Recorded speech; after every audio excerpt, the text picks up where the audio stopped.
Hi, Dr. Karen Can here with another edition of the Spiritual Medicine Digest for the week of May 2nd, 2016.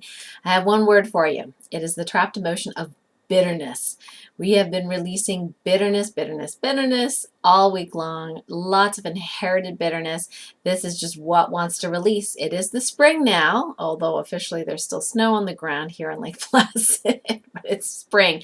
So sometimes the bitterness flavor can be in this time that um, tends to bloom in the spring, so we may have to balance this. So we're releasing a lot of bitterness, and what's really interesting is people are having a lot of sugar cravings. So I always think of, like, what would you put on something bitter if you were to swallow it? It would be sugar, right? So I think it's correlated, and I think it's very interesting. Now, we had a few people release quite a bit of anger as well, so that is again a wood emotion for the wood or spring element. So you might find that coming up as well. Now, Mercury's in retrograde through May 22nd, so that rules communication and travel. So sometimes there are some blips into how our communication system works, our computers. Our cell phones, our cars, that kind of thing.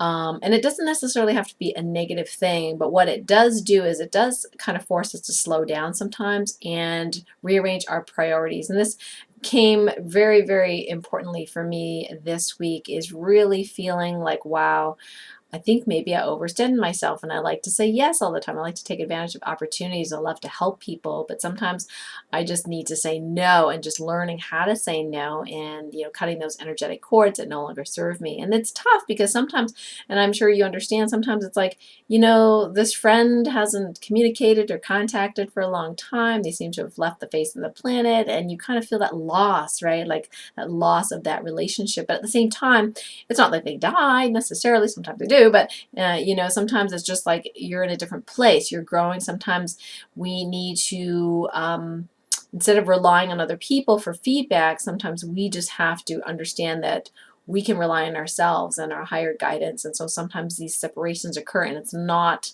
the end of the world. And so you can grieve them, and at the same time understand that it's a new opportunity for you to grow, and grow in your self-esteem, and grow in the feeling like, I can do this. So I have some really cool news for you, and that is that at least 40% of all people, humans on Earth, are now Topa attuned. Woohoo! So I did this through what I spoke about previously on Spiritual Medicine Digest, and that is charging all the salt on the earth with the Tulpa attunement. So those people who are ready to receive it, want to receive it, are now Tulpa attuned. Usually the power levels are at about 4 out of 10 for the average person. If they happen to be an indigo child or adult, they tend to start at around 6. If they've been doing healing work, same thing, they usually start around about 6. And then as you use your healing energies, it's sort of like riding a bike. As you get better and better at it, your power levels go up. So that's the same if you're a reconnective healer or a healing touch practitioner, or you're an acupuncturist, or you do Reiki. As you do it more and more, you get better and better, and so-called your power levels go up. So that's kind of what's happening. And I just taught someone the other day who came into the office with McDonald's French fries. Now, I'm not a big fan of McDonald's French fries. Why? Because it's made with a ton of sugar, and those oils that they use now are rancid, so they cause a lot of oxidation in the body. But if you're going to choose to eat something that's probably not for the best, then at least you can do a healing on it and bless it and pray over it. Now, you can bless it and pray over it the traditional way, or you can use your Tulpa healing energies. You can just take that, that bundle of food or French fries in your hands, close your eyes, and send positive energy to it, and make the intention to elevate the vibration of that food as high as possible. So we got the food from a 21 out of 100, 100 being optimal, to about a 71. So that is pretty awesome. I think it was 71 or 61, something like that. But it was at least 3 times the vibration.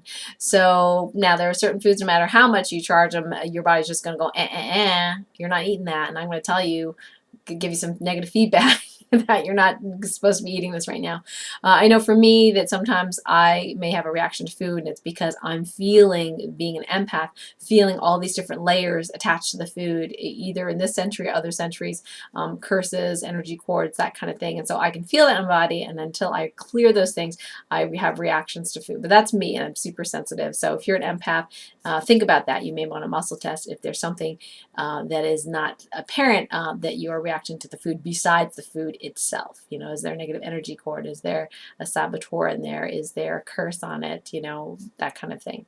Now, Mercury's in retrograde, so what that also means is that some of the, let's just say, malevolent forces will take advantage of this time to really try to make it nuts. So you need to really be aware of your feelings. Now, not to say that if you have negative feelings, you shouldn't have them, but, you know, spend your time in curiosity going, wow, I'm kind of bitchy today. What's going on? You know, the other day I woke up like that and I was like, and I ended up, you know, muscle testing myself and realizing I wasn't even me. I was practicing for a state.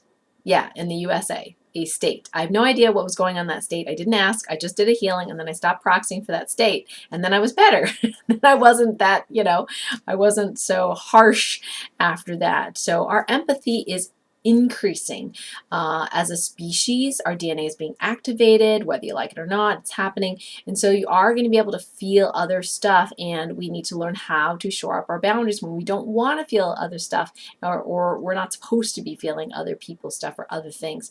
So you do want to check in every day. Am I me? You know, do that sway test. We're going to do the sway test as part of the body dowsing class on the May 14th, 15th Holistic Healing event. So we're going to be covering that, as well as how to cut energy cords after interactions with people, so you don't have to put on weight and you don't have to buffer with other ways in order to feel individuated in yourself and clear and clean of energy. So we're going to do a lot of energy clearing exercises on that event. So if you haven't registered for my event and you want to, you can just go to KarenCan.com/conference 2016. Again, KarenCan.com/conference 2016. If you want more details on the class itinerary, you can actually check it out at KarenCan.com/retreat 2016, and we'll get all those different classes and all the bios for all the teachers, and we're really, really excited. It's coming in less than 2 weeks. So, and people that come, the first 30 people are going to get an extra gift from me, which is a CD recording,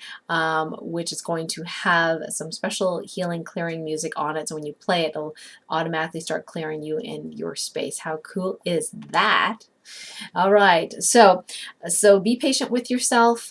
Just realize as you are becoming more and more empathetic, your healing powers are actually improving as well. Not only can we receive energy better, we can actually send energy better. So be responsible to what you're sending out there in the universe. You know, send with as much love as you can. Make those intentions positive, and know that you can change the world, even just one person. You can change the weather if you want. You just need to pay attention to it and put your energy into it.